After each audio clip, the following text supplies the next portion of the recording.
உள்ளே வரும்போது அனைவரையும் தாழ்மொழியில் கேட்டுக்கொள்கிறேன். வெளியாக இருக்க வேண்டாம். போக்குவரத்து கழகத்தினுடைய கிளை வந்து சென்ற ஆண்டு 9/7/20 இங்கே துவக்கப்பட்டது.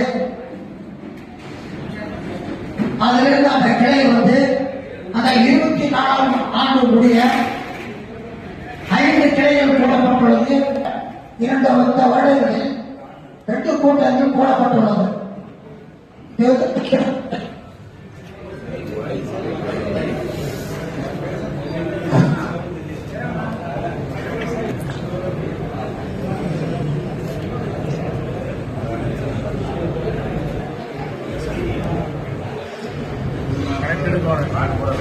இருக்கிறீங்க அப்படியே இருக்கிறீங்க ரிட்டையர்ட் ஆனாலும் அப்படியே இருக்கிறீங்க.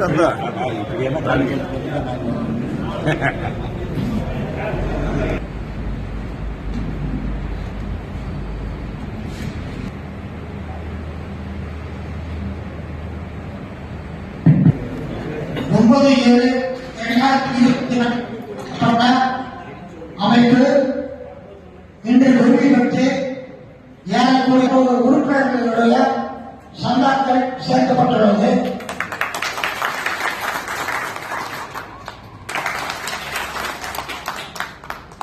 மூத்த தோழர்களுக்கு நாம் கௌரவிக்கும்படியாக இந்த கூட்டம் முதலில் அவரை கௌரவிப்பதற்காக வேட்டுக்கு வேட்டுப்படையங்களை உருவாக்குவதற்கு அருமை தோழர் திரு ஹரிதாஸ் அவர்கள் எடுத்து அனைவரின் முன்னிலையில் கொண்டு சென்றார்.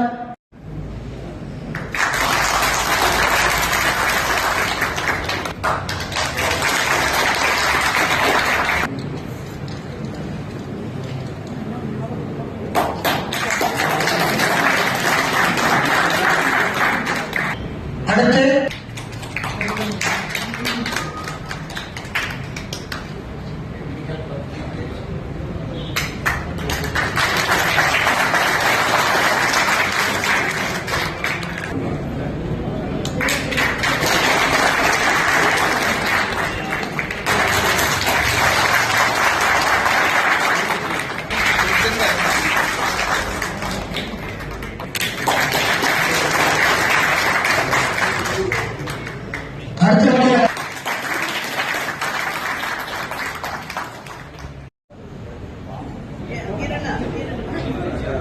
எல்லாருக்கும் வணக்கம்.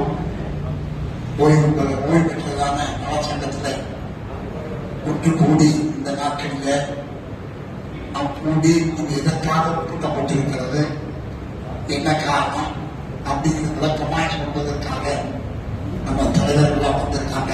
உங்களுக்கு முதல்ல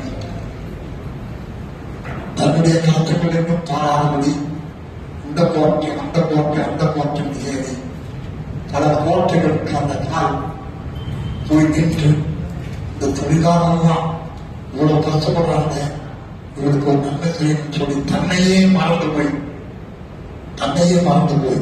தங்களுக்காக பாடுபட்டு இந்த எங்களுக்காக நம்மளுக்காக இந்த போட்டிகளே இதுக்கு மாத்திரம் தான் நம்ம தமிழ்நாடு முழுவதுமே ஓய்வு பெற்ற தொழிலாளர்கள் என்னுடைய சகோதரர்கள் நினைத்து அவர்களுக்கு ரொம்ப கஷ்டப்பட்டு இந்த நாட்டின் வெற்றியை பெறுவதற்கு அவங்க மூலக்காரணமாக இருந்திருக்காங்க. அவங்களுக்கு நான் நன்றி சொல்ல உங்க குடும்பமெல்லாம் செலுத்தாங்க. இன்னைக்கு எல்லா தொழிலாளர்களுடைய முகத்துமே சந்தோஷமா இருப்பாங்க. ஐயா நானும் அப்படி குடும்பத்தில் இருந்தோம். என்னை பற்றி அவருக்கு நல்லாவே தெரியும். யூனியன்ல இருந்தேன், எப்படியெல்லாம் இருந்தேன் அப்படிங்கிற அவருக்கு நல்லா தெரியும். சொன்னா என்ன மாதிரி இருந்தவங்க யாருமே இல்லை. அந்த மாதிரி இருந்தேன், அவருக்கு நல்லா தெரியும். பிராக்டிஸ்னா ஸ்டேட்டுக்காரன் தான் அப்படின்னு சொல்லுவாங்க. அந்த அளவுக்கு இருந்தேன். அப்படி இருந்தவனும் கூட இவ்வளவு பாடுபட்டு இவ்வளவு கஷ்டப்பட்டு 1800 ரூபாய் சம்பளத்தை நன்றி சொல்ல கடமைப்பட்டிருக்கிறேன். இது மாத்திரம் அல்ல, நீங்க எந்த காரியங்கள் செய்தாலும் நாங்கள் முதன்மையா நின்று இதற்கு போர் கொடுப்போம் என்று சொல்லி கண்டிப்பா நிச்சயமா எங்களுக்காக வேலை செய்யறதுக்கு திரு பழனிசாமி இருக்கிறார், திரு சுப்பிரமணியன் இருக்கிறார், ஜெயராம் இருக்கிறார். எல்லாரும் கேட்டாங்க. நாங்கள் அவருக்கு வேற்றுத்துணை நிலையிலே நாங்கள் அந்த வரை நாங்கள் சொல்லுகிற காரியம் என்னன்னா, இந்த ஓய்வு பெற்ற நல சங்கத்தில் நாங்கள் என்ன காரியமா இருந்தாலும் முதன்மையாக நின்று இந்த காரியத்தை எல்லாம் நாங்கள் சாதித்து கொடுப்போம் என்று சொல்லி எனக்கு வாய்ப்பளித்த அருமையான ஐயா அவர்களுக்கு நன்றி சொல்லி விடைபெறுகிறேன். நன்றி. இனிய விழாவுக்கு வருகை தந்திருக்கிற சகோதர சகோதரிகள், நேரில் அமர்ந்திருக்கும் தலைவர் உட்பட மற்ற அனைவரையும் வழங்குகிறேன். கடந்த 5ஆம் தேதி எனக்கு கிடைத்த திருத்தத் தொகையில் 2200 ரூபாய் உயர்ந்திருக்கிறது. அந்த உயர்வுக்கு காரணம் இந்த மேடையில் இருக்கும் தலைவர் உட்பட இந்த கோவை பேரவைதான் முழு காரணம் என்பதை தெரிவித்துக் கொண்டு, இனியும் எனக்கு என்னோட பேசிக் 9000 ரூபாய், இன்னும் 100% வரணும்னா இன்னும் கூடுதலா எனக்கு 9000 ரூபாய் கிடைக்கும். அப்படியானா இப்ப நான் 22,000 ரூபாய் வாங்கிட்டு இருக்கேன்.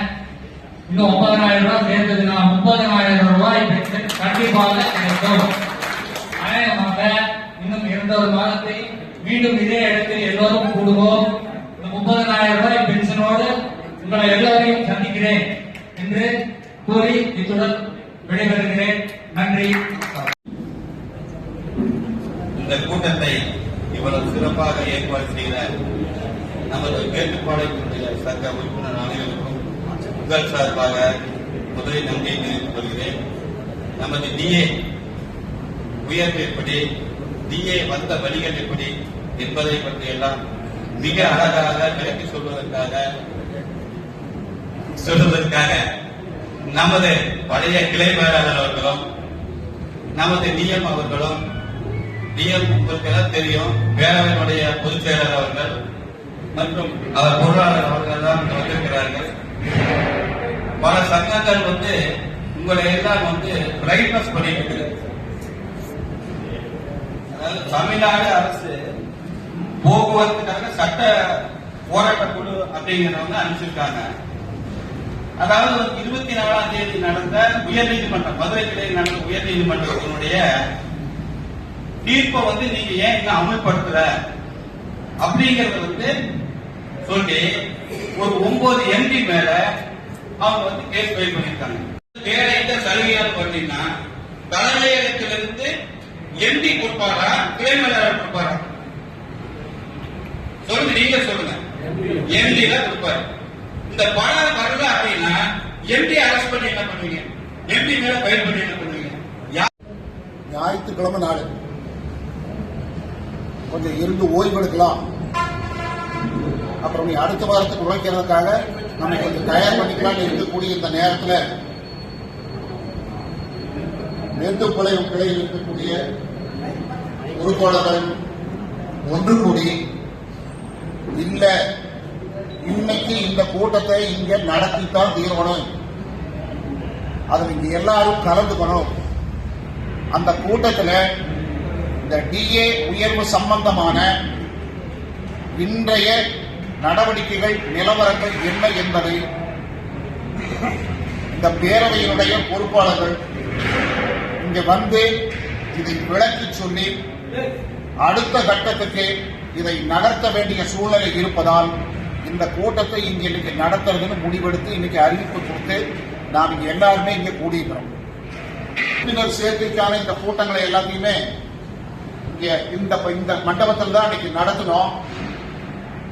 அந்த மண்டபத்தில் நடத்திய பிறகு பொறுப்பாளர்களாக நியமிக்கப்பட்டிருந்த பல்வேறு தலைவர்கள் எல்லாரும் கூடி உழைத்ததனுடைய விளைவு திரு மதிப்புக்குரிய திரு பழனிசாமி அவர்கள், திரு சுப்பிரமணியன் அவர்கள், அதே மாதிரி கோபன் அவர்கள், மணி அவர்கள், அதே ரகு, இன்னும் ஜெயராம், இன்னும் யாராவது பேர் விடுபட்டு போயிருந்தா தப்பா புரிஞ்சுக்காதீங்க.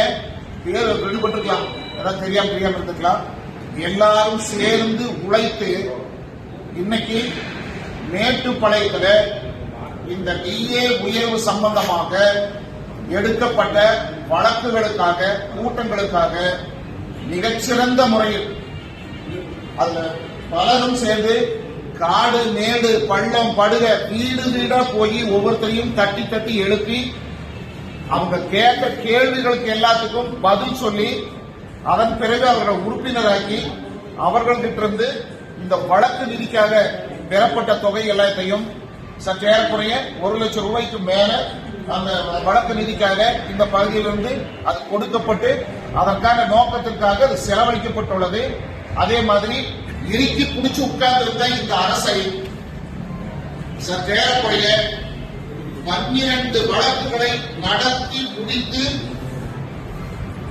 இந்த நிதிய உயர்வை ஒரு பகுதியை இந்த 5/2/25 அன்றைக்கு நாம் பெற்றிருக்கிறோம். வணக்கம். சேர்ந்து உயர்த்திக்கிறோம். கூட்டம் நடந்தப்போ பென்ஷன் வாங்கினேன், டிஆர்எஸ் வாங்கினேன். அதுக்கப்புறம் பார்த்தீங்கன்னா பஞ்சாயத்துலேயே நம்ம ஒரு 20% மொத்தமா வாங்க வேண்டியது 1% ஒரு 20% இப்போ பஞ்சாயத்து வாங்கியிருக்கோம். இல்லை 80% நம்ம வாங்க வேண்டியது இருக்கு. இந்த 5ஆம் தேதி நம்ம டிஆர்எஸ் ஒரு 20% வாங்கினதுக்கு அப்புறம் கவர்மெண்ட் பாத்தீங்கன்னா மறுபடியும் 2 கேஸ் போட்டுக்கிறாங்க. அதனால என்ன கேட்டீங்கன்னா மறுபடியும் நம்ம பென்ஷன் வாங்கினாலும் நமக்கு எவ்வளவு இடைஞ்சல் பண்றாங்க அப்படிங்கிறத இந்த தர்மத்தை தெரிவிச்சுக்கிறேன். ஆனா அந்த 2 கேஸ் நிற்காது. எப்ப இருந்தாலும் அந்த கேஸையும் நம்ம முறியடிப்போம். ஒத்துழைப்போடு நேரடி மற்றும் அலுவலகம் அமைச்சிருந்தோம் இணைந்து போராடி கொண்டிருக்கிறது சட்ட போராட்டம். இந்த சட்ட போராட்டத்துல வந்து நம்ம அந்த சட்ட போராட்டம் நடத்திட்டு மிஸ்டர் சிக்கார் சிடிசி பண்ணது. அதே மாதிரி நம்ம சமூக வேலை இருந்தாங்க. இப்போ ராஜாராம் சார், மதுரையில வந்து மகேந்திரன் ஐயன், அதே மாதிரி சென்னையில அனந்தராம் டாக்டர்ஸ் எல்லாம் கொடுக்குறோம். அவருக்கு கனெக்ட் பண்ணி கொடுக்குறது. இத்தனை பேருடைய கடினமான உழைப்பு இரவு பகல் எதுவும் பார்க்காம நமக்கு இங்க பகல்னா அமெரிக்கால சிக்கார சார் இருப்பாரு. அவருக்கு வந்து நைட்டு அவருக்கு நைட்டுக்கு போது அவர் பகலுக்கு போது அவங்க இங்க நைட்டு இரவு பகல் 2 பேருமே பேசிட்டு டாக்டர்ஸ் எப்படி இருந்து கலெக்ட் பண்ணணும், அது எப்படி மாற்றணும், தமிழ்ல மாற்றணும், இங்கிலீஷ்ல மாற்றணும் சொல்லி நைட்ல பாத்தீங்கன்னா ஒரு 10 மணிக்கு கூட்டி ஆரம்பிக்கும். கிட்டத்தட்ட 1 மணி வரைக்கும் நைட் பேசி அவருக்கு என்னென்ன டாக்குமெண்ட் டாக்குமெண்ட் கொடுத்து அவர் எப்படி பேசணும் அப்படிங்கிறதெல்லாம் ஒரு முதலே டைம் பார்த்து எல்லாம் பேசி டிஸ்கஸ் பண்ணி தான் போவாங்க.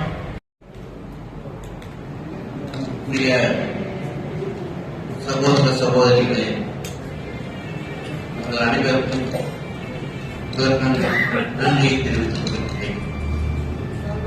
உங்களில் பல பேருக்கு எனக்கு பாதிப்பீங்க, பழகிப்பேன், நல்லா பழகிருப்பேன். ஆனா ஒரு சிலருக்கு இன்னும் இவரை பார்த்திருக்கிறோம் ஆனா பழகல அப்படிங்கிற மாதிரியான உணர்வுகள் உங்களுக்கு நேரடியாக வரை ஊதிய ஒப்பந்த பணம் வாங்கும் வரை இப்படி பேசிக்கிட்டே தான் இருப்போம். அதுல கொஞ்சம் கூட அயராக நம்ம தொடர்ந்து நடத்திட்டு. இப்போ நான் வந்து வழக்கு சம்பந்தமா நான் பேசல, அது அவங்க பேசுவாங்க. நான் பொதுவா உங்கள்கிட்ட கேட்க வேண்டிய ஒரு 2-3 கேள்வி நான் உங்களுக்கு 585 ரூபா அவங்க உங்களுடைய பேசிக்கல சேர்ந்துருக்கு. அது தெரியுமா? நீங்க தெரியாது, நிறைய பேருக்கு தெரியாது. 2008 அதே மாதிரி ஒரு 700 புள்ளி அன்னைக்குதான் புள்ளி தான் இருக்குது. அந்த புள்ளியை இணைச்சாங்க, நம்ம பேசிக்கோட இணைச்சாங்க. கூட்டி இருக்கிறவங்களுக்கு சங்கம் தான் இருக்குது, சங்கம் தான் இருக்குது. ஏன் நீங்க வந்து இவிஎம் கொடு அப்படின்னு கேட்கல? கேட்டிருக்கணும்ல. அது கேட்டிருந்தா இன்னைக்கு நாம இவ்வளவு பாதிப்பு அடைய வேண்டியது இல்ல. இப்ப 2010, 13, 14, 19 அதுக்கு எல்லா ஊதிய ஒப்பந்த பணமும் நமக்கு வரணும். கிட்டத்தட்ட 5000 ரூபாய் பென்ஷன்ல 5000 ரூபாய் இழக்கும். 27% கொடுத்தது போக 100%க்குண்டான நிதியை எனக்கு வரணும். அப்ப இது 2 வந்தா கிட்டத்தட்ட ஒரு 3 லட்சம் ரூபாய் அரியர் வாங்கணும். இதெல்லாம் எப்ப வாங்குறது? வெறுமனே ரோட்ல போகும்போதெல்லாம் பாசிட்டு போக வேண்டியது, அல்லது இங்க வந்து சங்கங்கள் எல்லாம் நீங்க சேருங்கன்னு சொல்லி எல்லாமே தெரியும். இருந்தாலும் சில சிங்காவும் தமிழர்களும் ஒரு ஏற்பாடு எடுத்து எவ்வளவு முடிக்க முடியுமோ எந்த அளவுக்கு முடிச்சுட்டு இருக்காங்க. அதனால நம்ம கேட்க தேவையில்லை வந்துடும் அப்படிங்கிற ஒரு நம்பிக்கை இருக்கிறது. கரெக்டா அவர் இறக்கிறதுக்கு 1 மாசத்துக்கு முன்னாடி கேட்கிறார். அதெல்லாம் நம்மளுக்கு அங்கே ஆர்மியிலே குடியிருந்தவங்க உங்க தெரியும் எல்லாத்தையும் சங்கத்திற்கு ஒரு டீம் வந்தது. தொடர்பாளர் இருக்காரு. அதே மாதிரி மிச்சர்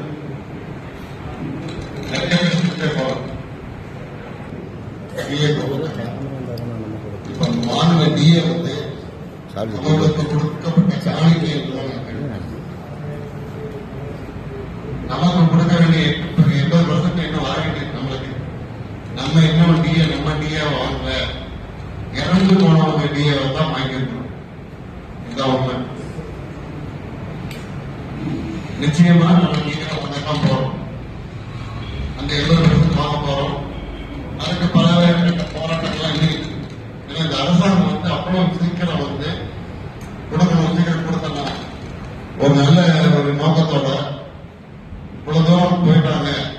அதாவது கியூரேட்டிவ் பெட்டிஷன் இதுவரைக்கும் தமிழகத்துல எந்த டிபார்ட்மெண்ட்லையும் போட்டதே கிடையாது. இதுல பியூட்டி என்னன்னாக்க கியூரேட்டிவ் யாரு போடணும்னா போடணும். யாரு பாதிக்கப்பட்டிருக்கோம்? நம்ம பாதிக்கப்பட்டிருக்கோம். கேஸையும் அப்பீல் போயிட்டு அவங்களே கியூரேட்டிவ் பெட்டிஷன் போனாங்க. என்ன ஒரு வேடிக்கை! அதாவது ஒரு கொலை கேஸ்ல மாற்றினவங்க கியூரேட்டிவ் பெட்டிஷன் போடுவாங்க. உச்சநீதிமன்றம் போன பிறகு கருணை கொடுத்து கேட்பாங்க. அப்ப போர்ட்ல என்ன போதனை பட்சம் தீர்ப்பா என்ன அப்படின்னு பார்த்துட்டு அந்த குற்றவாளிக்கு விடுதலை கொடுக்கலாம், இல்ல ஆயுள் தண்டனை மாற்றலாம். மரண தண்டனை கொடுத்த குற்றவாளிக்கு தான் அந்த மாதிரி கியூரேட்டிவ் பெட்டிஷன் மட்டும் போவாங்க. இங்க என்னன்னாக்க தொழிலாளிக்கு கொடுக்க வேண்டியது நீயே போட்டு நீயே கியூரேட்டிவ் பெட்டிஷன் போனா வைக்க கிடையாது. யோசிச்சு பாருங்க. அதாவது யாரு வழக்கு மேல்முறையீடு போயிருக்காங்களோ அவங்க கியூரேட்டிவ் பெட்டிஷன் போட்டாங்க. 3 தடவை டிஸ்மிஸ் ஆயிடுச்சு. எஸ்எல்பி டிஸ்மிஸ் ஆச்சு, அவங்க ரெடியோ பெட்டிஷன் டிஸ்மிஸ் ஆச்சு. உடனே அரசாங்கம் போறாங்க டிஸ்மிஸ் ஆச்சு. எல்லாரும் விளக்கமா சொல்றாங்க. ராத்திரி 12 மணிக்கு கேட்டீங்கன்னா அந்த அளவுக்கு பரவாயில்லை. அதாவது இதெல்லாம் காரணம் என்னன்னா நம்ம இந்த அளவுக்கு இந்த கேச வலுவா கொண்டு போன காரணம் என்னன்னா ஒரு பேஸ், ஒரு அடித்தளம். என்ன அடித்தளம்னா 288 பக்கம், 288 பக்கத்துல ஆவணத்தை சிங்கிள் பெஞ்சில கொடுத்துருக்கோம். அது உச்ச நீதிமன்றம் வரைக்கும் போய் அத்தனையும் வந்து அப்ரூவல் ஆகி அங்க கொடுத்துக்கிட்டு நம்ம ஜெயிச்சிருக்கோம். அதனால அசைக்க முடியாது. கண்டிப்பா கியூரேட்டிவ் பெட்டிஷன்ல அது மேல ரெஜிஸ்டர் பண்றது கிடையாது. நிச்சயமா டிஸ்மிஸ் ஆகும். அதுல எந்த வித சந்தேகமும் வேண்டாம். என்ன உடம்பு வேதனை நினைக்க நம்ம கூட வேலை செய்யறவங்க அதாவது மாற்று சங்கத்துக்காரங்க எல்லாரும் சங்கத்துக்காக நிறைய பேர் 7 பேர் சங்கத்துக்காக இருக்கு. நாங்க என்ன செஞ்சோம்? நாங்க ஆனா விமர்சனம் தேவையில்லாத விமர்சனம். நான் இன்னைக்கு தெரியல இன்றைக்கு வந்து இந்த பேரவை ஆரம்பிக்கிற நோக்கம் வந்து சம்பாதிக்கணும், காசு வாங்கணும் எண்ணம்லாம் கிடையாது. இணைப்பு கட்டணத்தை மட்டும் வச்சுதான் பேரவே பண்ணிட்டு அன்னைக்கு ஒண்ணு ஒரு சூழ்நிலை வர உச்ச நீதிமன்றம் போனாங்க. உங்க வீட்டு வாசல்ல வந்து நீங்க எல்லாரும் அன்னைக்கு சொன்னாங்க. அந்த அன்னைக்கு பேசும்போது என்ன சொன்னாங்க, யாரை நீங்க வாங்கி கொடுத்தாலும் சரி பின்னாடி நான் வர நீங்களே கிடையாது.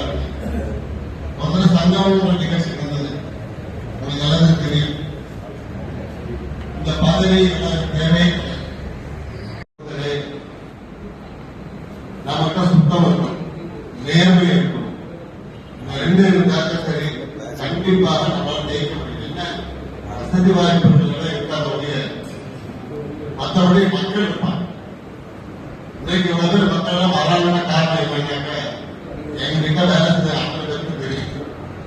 சத்தம் போடுவோம், ஆனா மனசுல ஒண்ணும் கிடையாது. நான் இங்க கேட்டு பழக்கம் வந்து டிஎம்ஆ இருக்கிறேன், முன்னூறு டிஎம்ஆ இருக்கிறேன். நிறைய பேர் எனக்கு தெரியும், சில பேர் தெரியாது.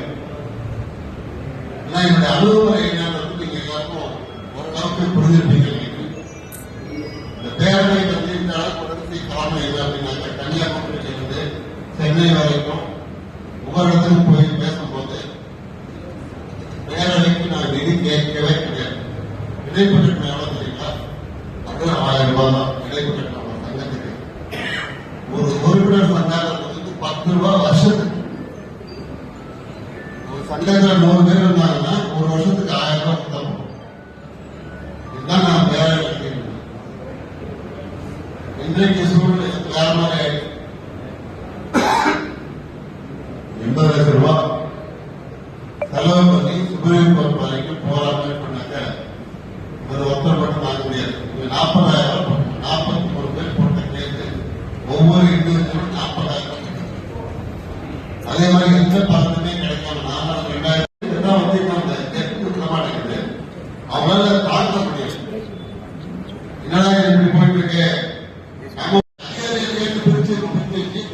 இன்றைக்கு சால போற வரைக்கும் வேடிக்கை ரொம்ப அசிங்கமா. நான் ஆர்எம்பிஎஸ் மீட்டிங்ல எங்களோட ஃபெடரேஷன் பேசுறேன். என்ன பேசுறேன்னா, நீ ரிட்டையர்ட் ஆயிடுச்சு, இன்ஜினியர் டிஎம் எல்லாமே ஓய்வூதியர்கள் தான், பென்ஷனர்ஸ் தான், நம்ம எல்லாருமே பென்ஷனர் தான். இதுல யாரும் பேசுறது எம்பியாவோ ஜிஎம் இருக்காதீங்க. அப்படி இருந்தீங்கன்னா உங்க மனசுல துக்கம். நான் பேச வரலாம் அப்படின்னு சொல்லி பேசுறேன். எதுக்காக இந்த ஆலோசனை கூட்டம், உங்களோட டிமாண்ட் என்ன அப்படிங்கறத சொல்லுங்க. வணக்கம், என் பேர் ராஜாராம். தமிழ்நாடு அரசு போக்குவரத்து ஓய்வு பெற்ற அலுவலர் நலச்சங்க பேரவை செயலாளர். கடந்த 10 ஆண்டுகளாக அகவலைப்படி உயர்வு கிடைக்காமல் தமிழகம் முழுவதும் சுமார் 95,000 ஓய்வூதியர்களுக்கு வாழ்வாதாரத்தை இழந்து மிகவும் கஷ்டப்பட்டு இதற்காக கோவை பேரவை அங்கமைக்கும் அலுவலர் நலச்சங்கம் வழக்கு தொடுத்தது. ஹைகோர்ட்டில் வின் பண்ணி அது அப்பீல் போனாங்க சுப்ரீம் கோர்ட்லேயும் வின் பண்ணி அங்கே டிஸ்மிஸ் ஆகி மறுபடியும் ரெவியூ பெட்டிஷன் எல்லாம் போட்டு மறுபடியும் வந்து அது டிஸ்மிஸ் ஆகி கண்டெம்ப்ட் கோர்ட்டில் மதுரையில் உத்தரவிட்டாங்க நீதிபதி. அதன் அடிப்படையில் வந்து ஒரு நிமிஷம் அது கொடுத்தீங்கன்னா சொல்லுங்க. நீதிமன்ற உத்தரவுப்படி 2016 முன்னர் ஓய்வு பெற்றவர்களுக்கு 27% அதற்கு பின்னர் ஓய்வு பெற்றவர்களுக்கு 9% ஏற்றி காவலைப்படி உயர்வு போட்டிருக்காங்க. இது இடைக்கால நிவாரணமாக சுமார் 25 கோடி ஆண்டுக்கு ஒதுக்குண்டு நீதி அரசு சார் இருங்க. போக்குவரத்து கழக ஓய்வூதியர்கள் சார்பிலே கோவை பேரவை அரசாங்கத்திற்கு வைக்கும் கோரிக்கை தற்பொழுது இடைக்கால நிவாரணமாக 27% 2015க்கு முன்னாடி ஓய்வு பெற்றவர்களுக்கும் 9% 2016க்கு பின்னர் ஓய்வு பெற்றவர்களுக்கும் கோவை பேரவை நீதிமன்றத்திலே உச்ச நீதிமன்றம் வரை சென்று பெற்ற தீர்ப்பின் அடிப்படையிலே வழங்கியுள்ளதை மேலும் மேலும் காலம் தாழ்த்தாமல் ஓய்வூதியர்கள் உயிருடன் இருக்கும் பொழுதே அவர்களுடைய உரிமை பலனான இந்த அகவலைப்படி 53%, 246% பணியில் உள்ள பணியாளர்களுக்கு வழங்கப்படுவது போல் வருகின்ற பட்ஜெட் கூட்டத்தொடரிலே போதுமான நிதியினை ஒதுக்கி போக்குவரத்து ஓய்வூதியர்களை பாதுகாக்க வேண்டும். இது தானாக கேட்பது மட்டுமல்லாமல் இந்த அரசு, இந்த மாண்புமிகு முதலமைச்சர் அவர்கள் போக்குவரத்து கழக ஓய்வூதியர்களுக்கு கொடுத்த உத்தரவாதத்தை இந்த தருணத்திலாவது மீண்டும் ஓய்வூதியர்கள் இறப்பதற்கு முன் அமுல்படுத்த வேண்டுமாறு கேட்டுக்கொள்கிறோம். ஆண்டுகளாக நடத்தி கொண்டு வந்தது. நாங்கள் வழக்கு போட்டிருக்கிறோம். அகவலைப்படி உயர்வை நாங்கள் தான் வெற்றி என்ற வாக்குறுதிகள் எல்லாம் கொடுத்துக் கொண்டிருந்தார்கள். அந்த வழக்கு என்னவாயிற்று? இந்த கேள்வியை உங்களிடம் மாற்றான் சங்கத்துக்காரர்கள் வந்து பேசும் பொழுதோ, உங்களிடம் நிதி கேட்கும் பொழுதோ கேட்க வேண்டிய முதல் கேள்வி 2011 நீ போட்ட வழக்கு என்னாச்சு? ஒரே கேள்வி. இப்போதைக்கு போக்குவரத்து கழக ஓய்வூதிய நலச்சங்கங்களை கோவை பேரவையின் உறுப்பினர்கள் ஏறுகோர் வீடு நடை என்று சொல்வார்கள். திமிராக இருக்க வேண்டும். என்னால் வாங்க கொடுக்க முடியும். நீ என்ன செய்தாய் என்று மாற்று சங்கத்துக்காரர்களை தைரியமாக கேட்கக்கூடிய மனப்பக்குவத்தை நீங்கள் வளர்த்துக் கொள்ள வேண்டும்.